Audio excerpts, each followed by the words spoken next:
मध्य प्रदेश के मुख्यमंत्री डॉक्टर मोहन यादव ने केंद्र सरकार के बजट को सभी वर्गों के कल्याण का बजट बताया है। उन्होंने कहा, केंद्र का बजट और मध्य प्रदेश का बजट एक ही आत्मा से तालमेल करके आगे बढ़ने वाले हैं। राजधानी भोपाल के कुशाभाऊ ठाकरे कन्वेंशन हॉल में बातचीत करते हुए मुख्यमंत्री ने केंद्र सरकार के बजट की प्रमुख विशेषताओं पर प्रकाश डाला। उन्होंने कहा, यह बजट दूरगामी प्रभाव डालने वाला है और राज्य के विकास लक्ष्यों के अनुरूप है। मैं आज के इस अवसर पर यशस्वी प्रधानमंत्री श्रीमान नरेंद्र मोदी जी के मार्गदर्शन में केंद्रीय वित्त मंत्री श्रीमती निर्मला सीतारमण द्वारा केंद्रीय बजट 2026-27 विकसित भारत के संकल्पों की सिद्धि की ओर सच में ये एक बड़ा महत्वपूर्ण कदम है। जिस बजट के माध्यम से वो सारी चीज़ों को हमारे सामने एक फोकस्ड रूप में रखा है, जिसके आधार पर आज वैश्विक स्तर पर भारत की छवि और बने, हमारी सभी इकोनॉमी की जो संभावना वाले मार्ग है उनको मार्ग प्रशस्त करते हुए दूरदेशी के हिसाब से लंबे समय के लिए अमृत काल तक भारत की सशक्त भूमिका वैश्विक परिदृश्य में क्या बने, उसका बहुत अच्छा रोडमैप बना है। मैं केंद्रीय बजट के कल्याणकारी, सर्वस्पर्शी, समावेशी बजट के देश के गरीब, युवा, अन्नदाता और नारी सशक्तिकरण को लेकर के स्टार्टअप, इनोवेशन, आर्टिफिशियल इंटेलिजेंस जैसे विभिन्न क्षेत्रों को समाहित करते अंत्योदय की भावना और नवोन्मेष की नवदृष्टि से परिपूर्ण इस बजट पे मैं स्वागत करता हूं। और खास करके एआई, इनोवेशन, स्टार्टअप को जिस ढंग से प्रमोट करने की सरकार ने योजना बनाई, वाकई वो अद्भुत है। मध्य प्रदेश में बीते 11 वर्षों में माननीय प्रधानमंत्री जी के भारत सरकार के माध्यम से बीते 11 वर्षों में माननीय मोदी जी ने ये जो 12वां बजट प्रस्तुत करवाया, जिसमें नवा बजट निर्मला सीतारमण जी ने जो प्रस्तुत किया है, ये एक तरह से एक के बाद एक चरणबद्ध रूप से देश के विविधता वाले माहौल में हर वर्ग के लिए, हर प्रांत के लिए संभावनाओं के साथ हमारे संसाधनों के बलबूते पर लंबी छलांग लगाने के लिए उनको इसमें उनकी आकांक्षाओं को, आशाओं को उड़ान देने का काम किया। मैं बधाई देना चाहूँगा। अब आप देखो, इसमें ईज ऑफ डूइंग बिजनेस,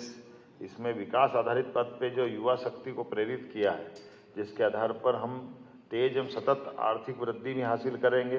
जन आकांक्षाओं की पूर्ति करते हुए क्षमता निर्माण और सभी परिवारों और क्षेत्रों के लिए, सभी सेक्टर के लिए समान रूप से आगे बढ़ने का मौका इसमें मिल रहा है। मैं जब आपसे बात कर रहा हूँ तो खास करके यहाँ पर विकास आधारित आर्थिक दृष्टिकोण को लेकर चलने के लिए इसमें निवेश आकर्षक हो, अनुकूल उद्योग के लायक हो, रोजगार उन्मुख हो और सतत विकास का संकल्प भी हो। अब अकेले इंडस्ट्रियल बेल्ट की बात अपन करते हैं तो इंडस्ट्रियल बेल्ट में खास करके उद्योग समर्थन में उभरते सेक्टरों के लिए मध्य प्रदेश भी कदम से कदम मिला करके उस एमएसएमई, हेवी इंडस्ट्री और हमारी तमाम प्रकार की लघु इकाइयाँ विविधता वाली, उन सबको समेकित रूप से जोड़ने के लिए काफ़ी संभावना जोड़ी है। इसमें सबसे बेस हमारे विकास वाली व्यवस्था में सरलता से बिजनेस की अनुकूलता बनाने के लिए जो आग्रह किया है,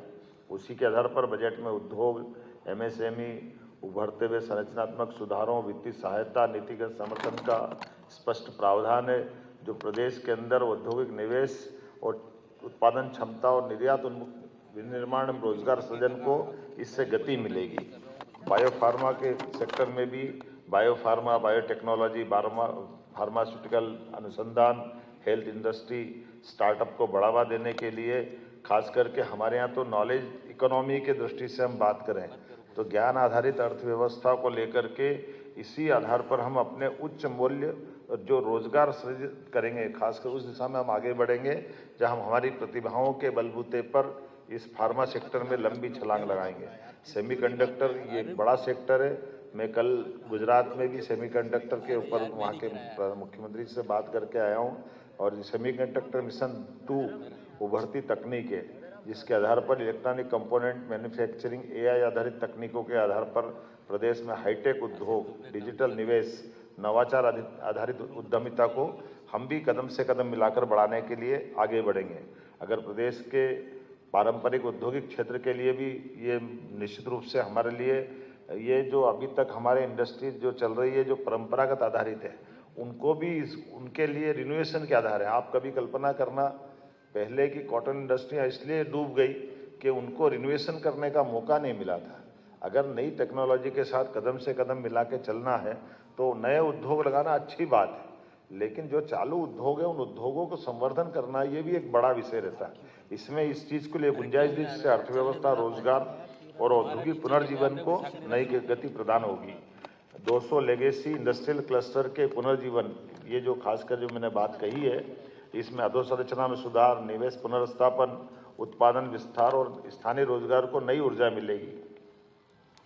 इसी आधार पर औद्योगिक भूमि, लॉजिस्टिक एवं सप्लाई चेन को भी हम अधिक कुशल बनाने वाले हैं। एमएसएमई में भी इसी तरह से एमएसएमई के लिए जो हमारी मध्यम श्रेणी की उद्यमिता है, इसमें स्वरोजगार और औद्योगिक विस्तार को मजबूती प्रदान करेगी। इसकी 3 रणनीति है और तीनों तरह से हमारे लिए बहुत काम आएगी। मैं मान के चलता हूँ इससे वित्तीय स्थिरता, तरलता, समर्थन और संस्थागत सहयोग किसी भी इंडस्ट्री के इसी प्रकार से हम आगे बढ़ा सकते हैं जिसमें अधिक प्रतिस्पर्धी, आत्मनिर्भर और विस्तार उन्मुख ये एक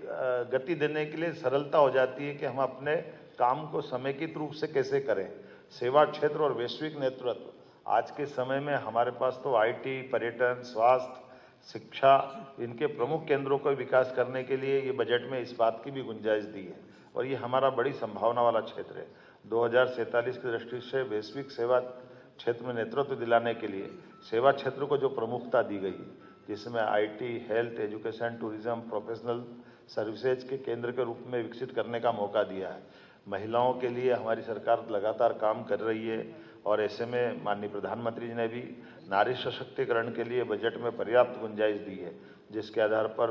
बहनों को सुविधा, सुरक्षा और कौशल विकास को प्राथमिकता देने के लिए पर्याप्त वीजीएफ और पूंजीगत सहायता से प्रत्येक जिले के अंदर एक छात्रावास खोलने के लिए 10,000 करोड़ की जो राशि रखी है, ये पहली बार हो रहा है हमारे लिए। तो हम अभी 4 हॉस्टल हमारे अपने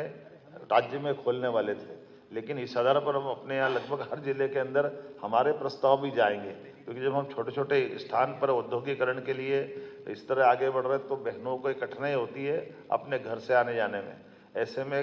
प्रोफेशनल काम करने वाली बहनों के लिए छात्रावास ये बड़ी अपनी भूमिका अदा करेंगे। महिलाओं को रोजगार के अवसर बढ़ाने के लिए 1.5 लाख सेवा प्रदाताओं के लिए 1 लाख संबद्ध पेशेवर को प्रशिक्षित करने का जो लक्ष्य रखा है, यही तो सबका साथ सबका विकास है। महिला उद्यमिता को बढ़ावा देने के लिए ग्रामीण महिला नेतृत्व के लिए विशेष उद्यमिता के लिए, जिसमें लखपति दीदी आधारित सामुदायिक स्व सहायता समूह और इसके लिए सब प्रकार के प्रबंधन माननीय प्रधानमंत्री, राष्ट्रपति, वित्त मंत्री ने अपने प्रधानमंत्री जी के मार्गदर्शन में किए हैं। अब अपने लिए मैं मेट्रोपॉलिटन सिटी की तरफ अगर देखता हूँ तो ये जो हमने पहले से प्लान किया है और उसी प्लान को बड़ा विस्तारित रूप में माननीय प्रधानमंत्री ने नए बजट में प्रमोट किया है। कई बार तो लगता है कि हमारा 2 साल का बजट राज्य सरकार का केंद्र सरकार के साथ उस एक आवरण के अंदर की आत्मा से तालमेल कराते हुए चल रहा है। हर क्षेत्र में जहाँ जहाँ हमने काम करना प्रारंभ किया है, हर जगह प्रमोट करने के लिए दिखती है। ऐसे में यह नीति प्रदेश की शहरी विकास के लिए भी